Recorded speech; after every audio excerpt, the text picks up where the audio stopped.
Naghahanap ba kayo ng relaxing, peaceful, and comfortable place na may natural beauty of nature? Tara! Let's escape the city and embrace the nature dito sa Viewscape Tanay Rizal.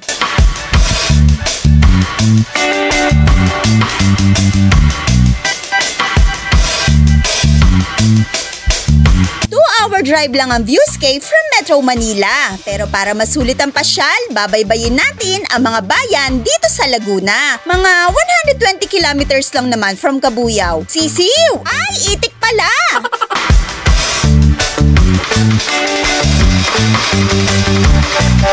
Hi fam! Nandito na kami ngayon malapit sa boundary ng Rizal at ng Laguna. Tara, samahan nyo kaming mag-road trip! Dahil nandito na tayo sa Pililya, hindi natin palalampasin na makita ang no entrance fee, no windmill farm na pinupuntahan ng mga turista.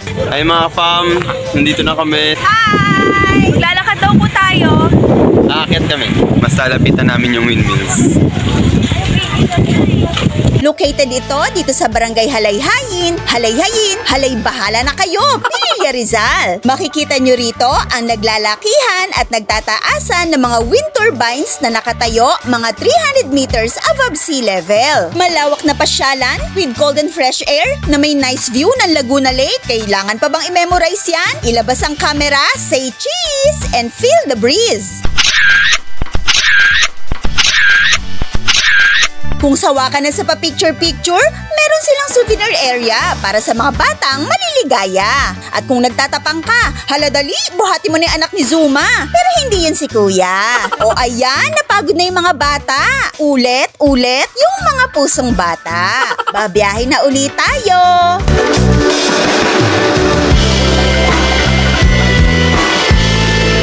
Pagkatapos sa reservation, pupunta na tayo sa malawak na parking space. Hello mga ka-fam! Nandito na kami ngayon sa Tanay Rizal dito sa Viewscape Nature Park! Tara, explore tayo! Maling desisyon po na mag-short sleeve dito. Malamig sobrang pala. lamig talaga. Nag-rent kami ng modern rooms sa Eaton's Lodge na good for family and barkada outing. Meron sila for 6 packs.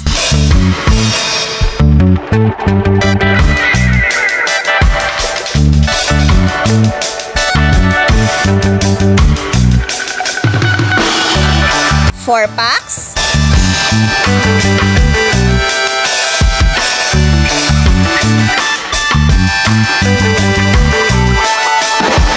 At 2 packs.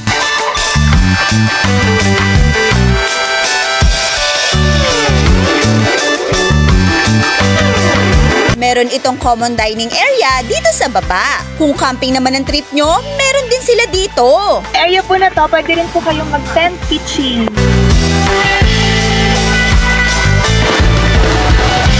Ito po mga ka-fam, yung glamping area. Meron din po sila dito ng mga cottages na pwede nyo pong i-rent.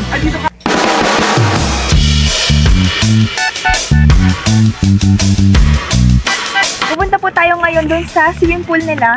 Kahit umaambon po ngayon, kayang-kaya po natin yan. Ito na po yung swimming pool nila. Meron silang 3 pool for kids and adult. Kung ayaw mo pang mag-swimming, dun ka na't mag-sightseeing. Eh yung mga lahing pusa, ayaw mabasa, sumilong muna. Tara dali, excited na yung mga bagets.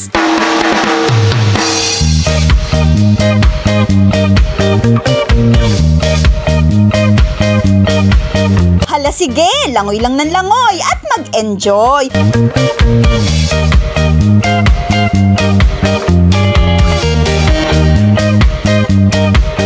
Hoy, wag ka lang tatalon. Move on. Matapos ang parot-parito sa pool, eto na sila ngayon. Langoy pa more.